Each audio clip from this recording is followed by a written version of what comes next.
محمد افضل خان رکن برطانوی پارلیمنٹ بھی ہمیں جوائن کر رہے ہیں۔ افضل صاحب آپ کا بہت شکریہ۔ یہ بتائیے گا کہ اس وقت پوری دنیا کی معیشت کے سامنے بہت بڑا چیلنج یہ ہے کہ آئل پرائسز سے کیسے نبٹنا ہے۔ یورپ سارا جو ہے پہلے ہی مشکلات کا شکار ہے، مہنگائی بھی ہے، بے روزگاری بھی ہے۔ یہ جو ریسنٹ امپیکٹ ہے آئل پرائسز کا یورپ اور برطانیہ کے حوالے سے آپ بتا سکتے ہیں کہ کیا وہاں اثرات ہیں؟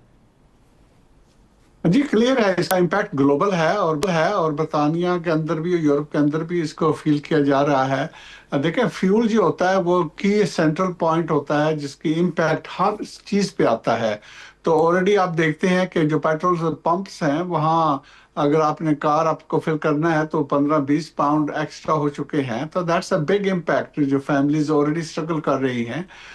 تو ہر ادر ایریاز میں جاتا ہے، فوڈ میں بھی امپیکٹ کرے گا، تو فیل کر رہی ہے فیملی سب۔ 2 ویک کا ونڈو بھی کیا گیا ہے سیز فائر کے حوالے سے، تو اس میں ایسکلیشن نہیں ہونی چاہیے، اور یہ اگر وہ بھی بلاک کرتے ہیں تو یہ ایسکلیشن ہے،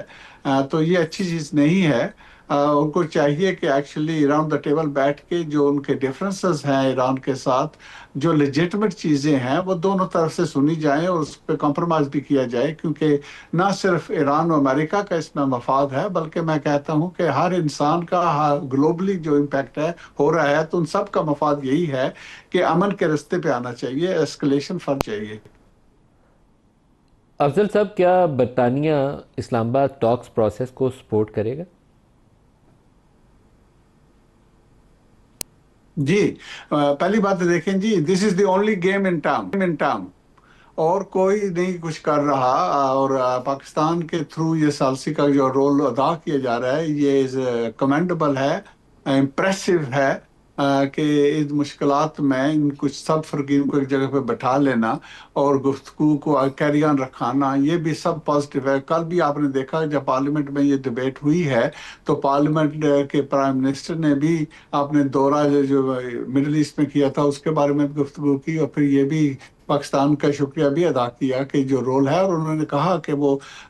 پاکستان کے ساتھ سپورٹ کر رہے ہیں اور کرتے رہیں گے، کہ یہی رستہ ہے آگے بڑھنے کا، ڈی ایسکلیٹ کرنے کی ضرورت ہے نہ کہ ایسکلیٹ۔ امریکی صدر ٹرمپ نے کہا ہے کہ مذاکرات کا اگلا دور اسلام آباد میں ہونے کا امکان ہے اور اگلے 2 روز میں وہ پاکستان جا سکتے ہیں۔ انہوں نے کہا کسی اور ملک میں کیوں جائیں جس کا اس معاملے سے تعلق ہی نہیں ہے، اور فیلڈ مارشل عاصم منیر کے لیے انہوں نے کہا کہ وہ بہت اچھا کام کر رہے ہیں، ان کے پسندیدہ فیلڈ مارشل ہیں ایئر مارشل صاحب، اور انہی کے پاس وہ آئیں گے اسلام آباد، ان کی ٹیم جے ڈی وینس آتے ہیں، اور ہوپ فلی تو یہ اچھی خبر یہ ہے کہ 2 دن وہ کہہ رہے ہیں، ویکینڈ کی خبر یہاں چل رہی تھی کہ ویکینڈ کو 3 دن کو بلاک کیا جا رہا ہے کہ ان دنوں میں ٹاکس ہو سکتی ہیں۔ Strong likelihood after Trump statement? Absolutely I think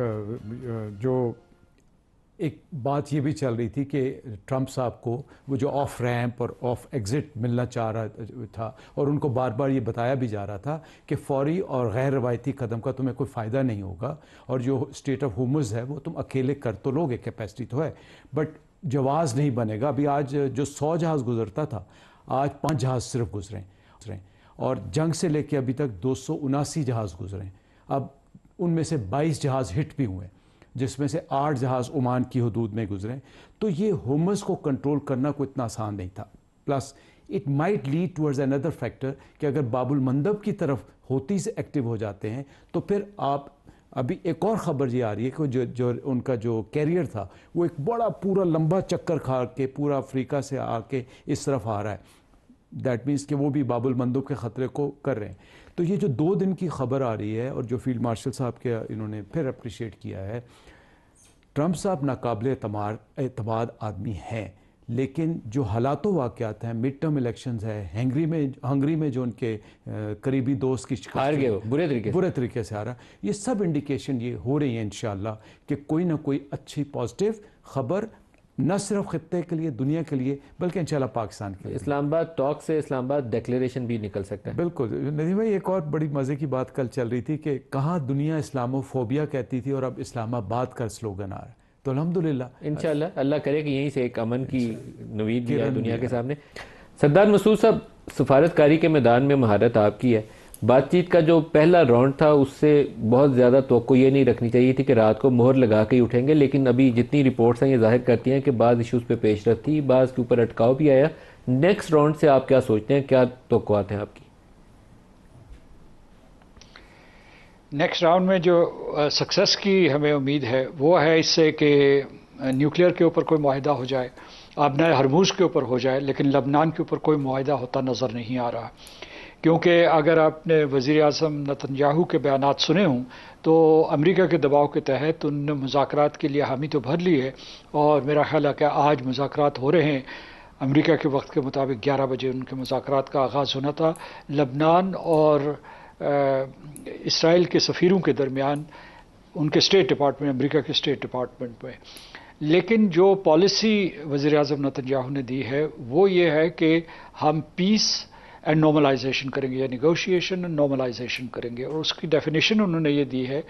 کہ نیگوشیشن کا مطلب یہ ہے کہ ہم ان کے ساتھ مذاکرات کریں گے، لیکن نارملائزیشن کا مطلب یہ ہے کہ ہم جو ہے حزب اللہ کو نشانہ بناتے رہیں گے، جس کا مطلب یہ ہے کہ اگر آپ نے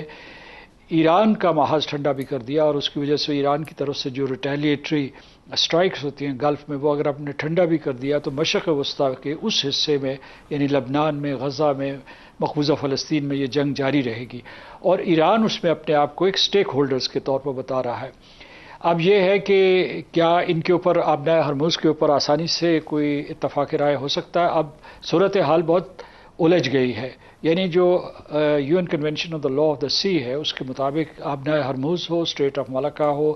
ڈینش اسٹریٹس ہوں، ٹرکش اسٹریٹس ہوں، یا اسٹریٹ آف جبرالٹر، یہ 5 کھلی ہوئی اسٹریٹس ہیں، ان کے اوپر کوئی کسی قسم کا ٹول نہیں لگا سکتے، لیکن ایران نے ایک طرف امریکہ سے تاوان مانگا ہوا ہے اور دوسری طرف یہ کہا ہوا ہے کہ اسے پتہ ہے کہ وہ تاوان نہیں دیں گے، تو اس لیے اس نے یہ کہا ہوا ہے کہ ہمیں جو جنگ میں نقصان ہوا، تباہی اور بربادی ہوئی ہے، جو نہ صرف فوجی اور عسکری بلکہ جو سول انفراسٹرکچر کی ہوئی ہے، اس کا نقصان بھرنے کے لیے، تعمیر نو کے لیے ہمیں آمدنی چاہیے، اور یہ آمدنی کا ہمارا ذریعہ ہے۔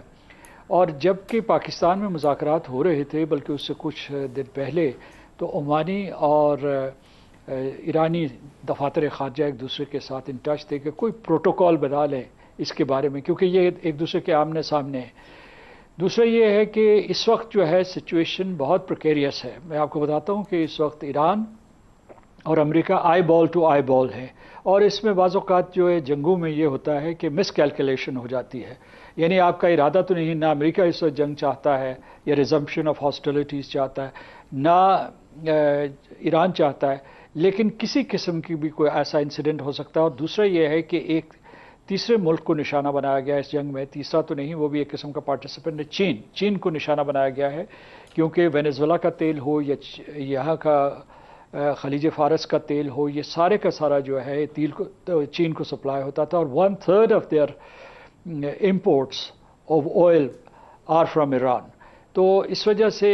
اب صدر ٹرمپ نے یہ بھی کہا ہوا ہے، یعنی یہ مذاکرات میں سننے میں آیا، اس کی باز گشت ہے کہ انہوں نے یہ کہا کہ ٹھیک ہے مجھے کوئی اعتراض نہیں، آپ ٹول لگائیں، لیکن مجھے حصہ دار بنائیں، یعنی امریکہ کو حصہ دار بنائیں۔ تو صورتحال الجھ گئی ہے، لیکن جیسا کہ